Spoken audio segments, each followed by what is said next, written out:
IBS ಇದೆಯಾ, ನಿಮಗೆ digestion issues ಇದೆಯಾ, ಒಂದು ಸಿಂಪಲ್ ಥಿಂಗ್ ಮಾಡಬೇಕಾಗಿರೋದು ನೀವು ಜಸ್ಟ್ ವಾಕಿಂಗ್. ಈ ವಾಕಿಂಗ್ ಅನ್ನೋದು ತುಂಬ ಸಿಂಪಲ್ ಅನಿಸುತ್ತೆ, ಬಟ್ ಇದರ ಒಂದು ಅಮೇಝಿಂಗ್ ಎಫೆಕ್ಟ್ಸ್ ಅನ್ನೋದೇನಿದೆ ಎಸ್ಪೆಷಲಿ IBS ಸಿಂಪ್ಟಮ್ಸ್ ಇರೋರಿಗೆ.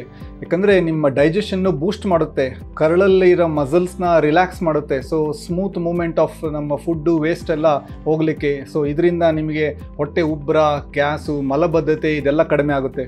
ರೆಗ್ಯುಲರಾಗಿ ವಾಕಿಂಗ್ ಮಾಡೋದು ಎಸ್ಪೆಷಲಿ ಈ ಕಾನ್ಸ್ಟಿಪೇಷನ್ ಡಾಮಿನೆಂಟ್ IBS ಇರುತ್ತಲ್ಲ ಅಂಥವ್ರಿಗೆ ತುಂಬ ಒಳ್ಳೆಯದು.